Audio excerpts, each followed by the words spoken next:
وَلَقَدْ آتَيْنَا مُوسَى الْكِتَابَ، اور بے شک ہم نے موسیٰ علیہ الصلوۃ والسلام کو کتاب عطا فرمائی، وَقَفَّيْنَا مِن بَعْدِهِ بِالرُّسُلِ، اس کے بعد پے در پہ ہم نے بھیجے، وَقَفَّيْنَا ہم نے یکے بعد دیگرے بھیجے، من بعدہ حضرت موسیٰ علیہ السلام کے بعد رسول پہ رسول، وَآتَيْنَا عِیسیٰ ابْنَ مَرْیَمَ الْبَیِّنَاتِ، اور حضرت عیسیٰ علیہ السلام کو ہم نے روشن نشانیاں دے کر دیں، وَأَيَّدْنَاهُ بِرُوحِ الْقُدْسِ، اور ہم نے ان کی حضرت جبرائیل علیہ السلام کے ذریعے سے ان کی مدد کی۔ افکلما جاءکم، تو کیا جب کبھی کلما جاءکم رسول، کوئی رسول تمہارے پاس آیا ہے، تو بما لا تہوا، وہ چیز لے کر، لا تہوا انفسکم، وہ چیز لے کر جو تمہیں پسند نہیں تھی، ایسا کوئی حکم لے کر آیا، جب کبھی کوئی رسول ایسا حکم لے کر آیا کہ جو تمہیں پسند نہیں آیا، تمہاری پسند کے مطابق کا نہیں تھا، استکبرتم، تو تم نے تکبر کر لیا، تم غرور کر بیٹھے، بما لا تہوا انفسکم استکبرتم، پھر ففریقن کے ایک گروہ کو کذبتم، اور تو ایک طرح کے نبیوں کو تو تم نے جھٹلا دیا، وہ فریقن، اور دوسرے نبیوں کو تقتلون، تم قتل کرتے رہے۔ یہ ابھی میں اس کی آپ کو تفسیر میں بتاتا ہوں۔ اور پھر تم سے جب سوال پوچھا تو تم وقالو، اور یہودیوں نے کہا، یہ یہودی ہیں، وقالو دراصل قلوبنا غلف، پردے پڑے ہوئے ہیں ہمارے دلوں پر، پردے وردے نہیں پڑے ہوئے تمہارے دلوں پر، اصل بات پتہ ہے کیا ہے، بل لعنہم اللہ بکفرہم، بلکہ اصل بات یہ ہے کہ اللہ تعالیٰ کی لعنت ہے ان کے اوپر، ان کے کفر کی وجہ سے، فقلیلا ما یؤمنون، تو بہت تھوڑے سے ہیں جو وہ ایمان لائیں گے، بہت تھوڑے سے ہیں۔ بات پتہ کیا ہے، حضرت موسیٰ علیہ الصلوۃ والسلام کے زمانے سے حضرت عیسیٰ علیہ السلام کے زمانے تک نا، تو متواتر نبی آتے رہے، انبیاء کرام علیہ الصلوۃ والسلام آتے رہے، اور ان کی تعداد پتہ کتنی ہے، حضرت موسیٰ علیہ السلام کے جانے کے بعد سے لے کر حضرت عیسیٰ علیہ السلام تک 4000 انبیاء دنیا میں آئے تھے، 4000، اور یہ جتنے بھی انبیاء تھے 4000، کیونکہ میں نے آپ کو بتایا تھا کہ جو نبی آتا ہے، وہ نبی اور رسول میں فرق آپ کو بتایا تھا، یاد ہے آپ کو؟ تو میں نے آپ کو بتایا تھا کہ جو نبی آتا ہے وہ نبی پچھلے ہی نبی کی، پچھلے رسول کی ہی شریعت کو آگے بڑھانے کے لیے آتا ہے، پچھلے رسول کی ہی شریعت کو لے کر آتا ہے۔ نبی اور رسول میں یہ فرق ہوتا ہے نا، کہ رسول ایک شریعت لے کر آتا ہے، اور نبی پہلے والے آئے ہوئے رسول کی جو شریعت نافذ ہوئی بھی ہوتی ہے اسی پر عمل درآمد کروانے کے لیے، کہ وہ بھول چکے ہوتے ہیں، اپنی شریعت پر عمل کرنا چھوڑ چکے ہوتے ہیں، تو اللہ تعالیٰ پھر مزید نبی بھیجتے ہیں۔ تو اللہ تعالیٰ نے ایسے انبیاء توریت پر عمل کروانے کے لیے 4000 بھیجے تھے، اور یہ سب حضرت موسیٰ علیہ السلام کی شریعت کے ہی محافظ تھے، حضرت موسیٰ علیہ السلام والی شریعت ہی کے احکام جاری کرنے والے تھے، وہی بتاتے تھے۔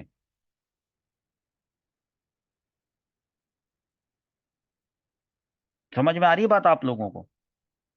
تو انہوں نے پھر کیا کیا، انہوں نے قتل کرنا شروع کیا، کسی کو ایک کو چوز کر لیتے تھے، اور کسی کو، ابھی وہ قتل والا واقعہ بتاتا ہوں، پہلے ابھی اس میں بیچ میں ایک ذکر آیا تھا یہاں پر، وہ بتا دوں، جو وَآتَيْنَا عِیسَىٰ ابْنَ مَرْیَمَ الْبَیِّنَاتِ، کہ یہاں پہ جو لکھا نا وَأَیَّدْنَاهُ بِرُوحِ الْقُدْسِ، تو ترجمہ کرتے وقت میں نے حضرت جبرائیل علیہ السلام کا نام لیا، روح پاک، روح القدس، اس کا مطلب ہے پاک روح، اس سے مراد حضرت جبرائیل علیہ السلام ہے، کہ وہی روح ہے نا، روحانی ہے وہ، اور وہ ایسی وہی لے کر آتے ہیں جس سے دلوں کو حیات ملتی ہے، زندگی ملتی ہے۔ سنیں، حضرت جبرائیل علیہ السلام کو نا حضرت عیسیٰ علیہ السلام کے ساتھ رہنے کا حکم تھا، ساتھ ساتھ رہنے کا حکم تھا، اور حتیٰ کہ حضرت عیسیٰ علیہ السلام کے آسمان پر اٹھائے جانے تک حضرت جبرائیل علیہ السلام ہر وقت، ہر گھڑی، ہر لمحہ کبھی آپ سے جدا نہ ہوئے، حضرت عیسیٰ علیہ السلام سے کبھی جدا نہ ہوئے، اور حضرت جبرائیل علیہ السلام کا یہ ساتھ اور یہ تائید، یہ تو حضرت عیسیٰ علیہ السلام کے لیے بھائی بہت بڑی فضیلت کی بات ہے نا۔ یہ ہمارے نبی کریم حضرت محمد صلی اللہ تعالی علیہ وسلم کے صدقے سے، ان کے وسیلے سے آپ صلی اللہ تعالیٰ علیہ وآلہ وسلم کے بعد امتیوں کو بھی یہ چیز حاصل ہوئی ہے، روح القدس کی تائید، تائید کہتی ہے کہلاتے ہیں، روح القدس کی تائید میسر ہوئی۔ بخاری شریف میں، سنن ابی داؤد میں اور معجم کبیر کے اندر یہ حدیث ہے کہ حضرت حسان بن ثابت رضی اللہ تعالیٰ عنہ کے لیے ممبر بچھایا جاتا تھا، تو وہ نعت شریف پڑھتے تھے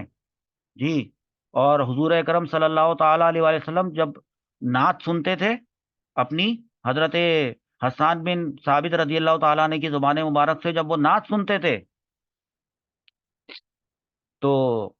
حضور صلی اللہ تعالیٰ علیہ وسلم نا ان کے لیے دعا فرماتے تھے۔ پتہ کیا دعا فرماتے تھے؟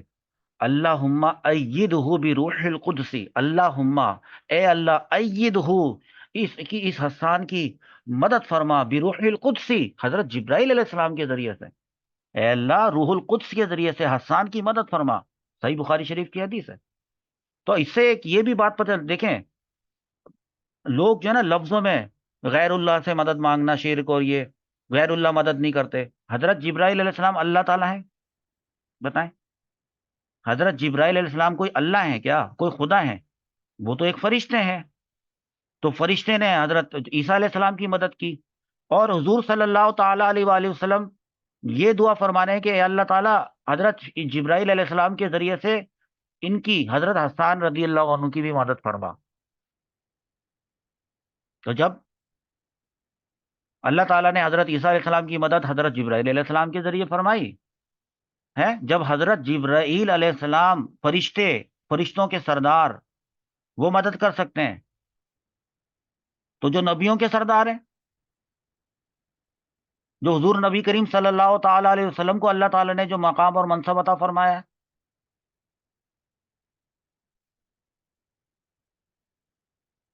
آگے سنیں، وَفَرِيقًا تَقْتُلُونَ، ہاں، اور نبیوں کے ایک گروہ کو تم قتل کر دیا کرتے تھے، یہودی لوگ، یہودی، ہاں، جب وہ پیغمبر اور انبیاء ان کے پاس آتے تھے نا احکام اپنے لے کر، اور وہ دیکھتے تھے کہ یہ جو حکم دے رہے ہیں یہ ہماری خواہشوں کے خلاف ہے، تو پھر موقع پاتے ہی ان انبیاء کرام کو قتل کر ڈالتے تھے۔ جیسا کہ انہوں نے،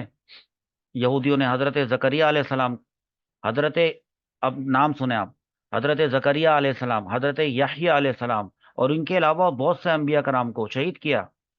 حتیٰ کہ وہ اس پر بھی نہ رکے، ہمارے پیارے نبی حضرت محمد صلی اللہ تعالیٰ علیہ وسلم کو بھی قتل کرنا چاہتے تھے، اور بڑی کوششیں انہوں نے کی ہیں ہمارے پیارے نبی کریم صلی اللہ تعالیٰ علیہ وآلہ وسلم کو قتل کرنے کی۔ کبھی آپ صلی اللہ تعالیٰ علیہ وآلہ وسلم پر جادو کیا، کبھی زہر دیا آپ صلی اللہ تعالیٰ علیہ وآلہ وسلم کو، اور ان کے علاوہ آپ صلی اللہ تعالیٰ علیہ وسلم کو شہید کرنے کے لیے طرح طرح کے فریب کرتے تھے کہ ان کو شہید کر دو سارا مسئلہ حل ہو جائے گا، لیکن ان کو تو اللہ تعالیٰ نے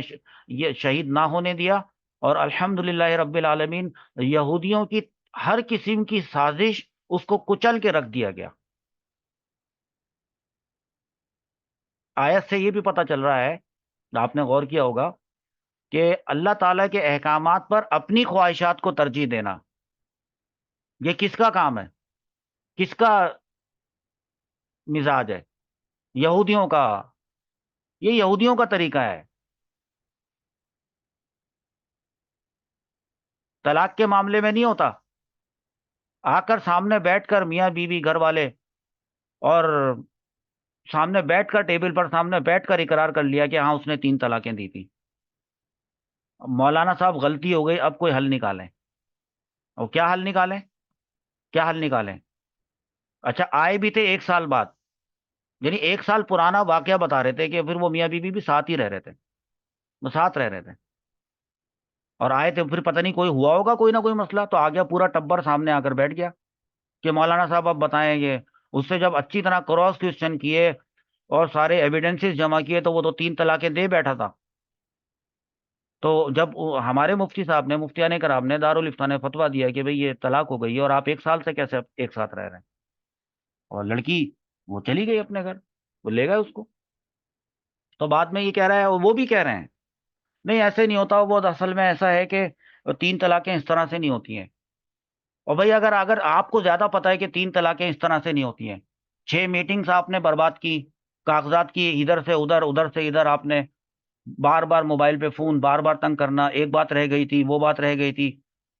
اور اس کے بعد اینڈ ریزلٹ کیا نکلا کہ جب آپ کو شریعت کے دلائل کے مطابق، قرآن و حدیث کے مطابق آپ کو تفصیلی مفصل ریٹن میں فتویٰ آپ کو دے دیا گیا، اس کے بعد اب آپ کہہ رہے ہیں کیا؟ نہیں، اصل میں ایسے ہوتی نہیں ہے 3 طلاقیں، یہ وہ ایک وہابی فرقہ ہے اہل حدیث، وہ لوگ ان کے یہاں ایسے نہیں ہوتا، ہم وہاں جائیں گے۔ جاؤ بھائی، مطلب یہودیوں کا طریقہ یہ تھا کہ جب ان کو کوئی حکم ملتا تھا اور وہ اس حکم کو اپنی مطلب کی فیور میں نہیں جا رہا ہوتا تھا، تو وہ اس کو منع کر دیتے تھے، اور اگر وہ نبی ہوتے تھے جو ان کو وہ حکم دینے والے ہوتے تھے اور ان کو مسئلہ ہو رہا ہوتا تھا، نبی کو قتل ہی کر ڈالتے تھے۔ آج کے دور میں بھی شاید قتل کر دیتے ہوں گے ان کو، مولاناؤں کو، اسی وجہ نظر آتا ہے نا کبھی کبھار کہ ان کو شہید کر دیا، ان کو شہید کر دیا، وہ مسجد سے نکلے، واللہ عالم ایسا کیا فتویٰ وغیرہ دے دیا ہوگا انہوں نے ان کے خلاف۔ تو کوئی کبھی بھی فتویٰ نہیں دے گا شریعت اور قرآن و سنت کے خلاف جا کر، کبھی بھی کسی کو کوئی ایسی وہ نہیں ہے۔ بہرحال اللہ اللہ تعالیٰ ہمیں شریعت کے احکامات کو مین و عن قبول کرنے کی توفیق عطا فرمائے۔